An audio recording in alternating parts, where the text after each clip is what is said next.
Les émotions. Avertissement, par rapport aux propos tenus dans le cadre de cet enregistrement, je vous ne demande pas de croire ce qui est dit, mais plutôt de vérifier par vous-même si cela est réel avec votre ressenti ou votre intellect. Bonne écoute. Les émotions sont des énergies qui sont produites par l'âme en réaction à des pensées. Plus l'individu est inconscient et plus il va générer des émotions parce qu'il va réagir à l'influence des formes que sont les pensées. Lorsque l'individu est influencé par des entités astrales, il est amené par elles à générer des émotions car elles se nourrissent de ce type d'énergie produite par lui. Par contre, lorsque l'individu commence à être en fusion avec l'énergie de l'esprit, il va moins ressentir des émotions car ce dernier n'est pas émotif. Ainsi, il va modifier son fonctionnement psychique pour le rendre plus efficace. Lorsque l'individu se conscientise, il est amené à réaliser qu'en général, de sécréter des émotions en réaction à des pensées, cela lui occasionne une perte d'énergie inutile et que cela est d'autant plus réel s'il réfléchit constamment dans son mental les pensées occasionnant les émotions en les recensant. Par exemple, de ressentir du découragement parce qu'il a échoué à un examen ne lui permettra pas de revenir dans le passé pour modifier la situation et le réussir. Cela est d'autant plus vrai s'il passe les semaines suivant cet événement à le réfléchir et à souffrir plutôt que de se mettre en action pour faire autre chose. Par exemple, cela pourrait être d'étudier dans le but de le refaire et le réussir à présent. Par contre, dans certaines situations de ressentir des émotions, cela s'avère pertinent. Par exemple, de ressentir de la peur quand il y a une menace réelle et de vivre du stress. Cela permet de sécréter de l'adrénaline dans l'optique d'être en mesure de courir plus rapidement qu'à l'habitude sous son influence. Donc, de ressentir des émotions peut avoir une utilité face à une menace réelle et directe. Par exemple, cela peut servir à l'individu de se tasser rapidement de la route lorsqu'il y a une voiture qui est sur le point de le frapper.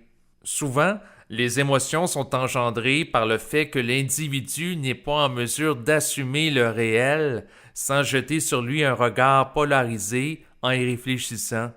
Par exemple, si quelqu'un ressent de la joie parce qu'il vient d'apprendre qu'il a gagné beaucoup d'argent à la loterie, eh bien, il est impressionné par cette forme qui va l'amener à ressentir cette émotion.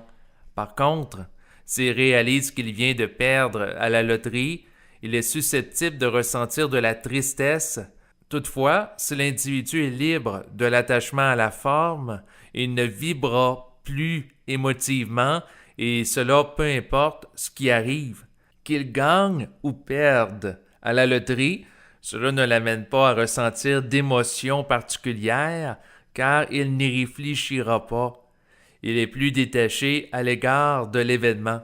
L'un des éléments qui favorise la production d'émotions est le fait de donner de la valeur à des croyances en termes de bien et de mal ou de vrai et de faux dans son mental. Tant et aussi longtemps que le mental humain est polarisé par des entités qui lui acheminent des pensées, qui sont des croyances, à l'effet que certaines choses sont positives ou négatives en soi, cela est susceptible d'amener l'individu à réagir émotivement à ce qui est présenté.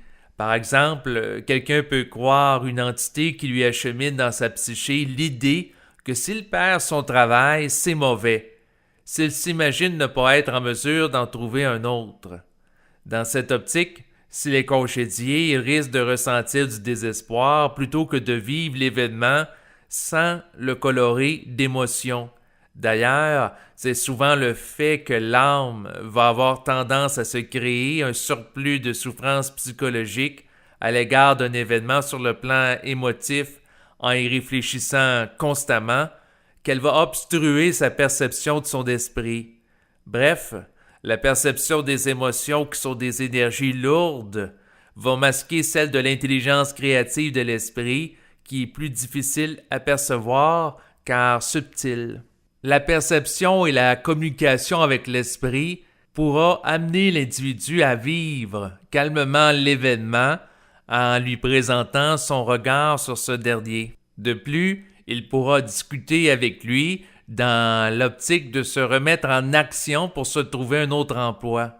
Plus l'être se conscientise, moins il vibre émotivement et moins il est intéressé par les activités qui le font ressentir des émotions, car il se nourrit à la place de la vibration venant de l'esprit.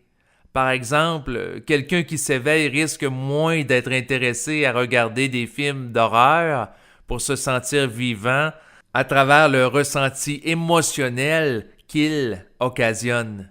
Cela s'explique étant donné qu'il pourra se nourrir du ressenti de la vibration qu'il va percevoir de son esprit à la place.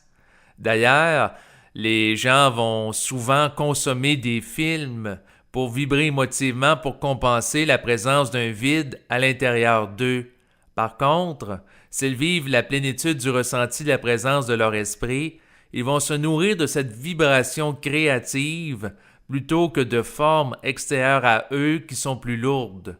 Donc, ils vont modifier leur alimentation psychique en vue de se nourrir d'une vibration présentant plus de vitalité. Par contre, ce changement ne peut pas se produire s'ils ne perçoivent pas la vibration de l'esprit, car ils ne sont pas en mesure de se nourrir de quelque chose qu'ils ne perçoivent pas. Ainsi, ce changement mental nécessite au préalable la fusion avec l'esprit.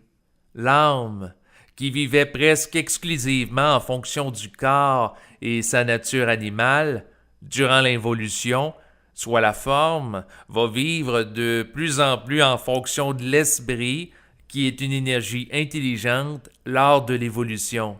Ce changement va l'amener à être de plus en plus libre des émotions durant son futur. Voilà ce qui complète à présent la lecture du texte portant sur les émotions.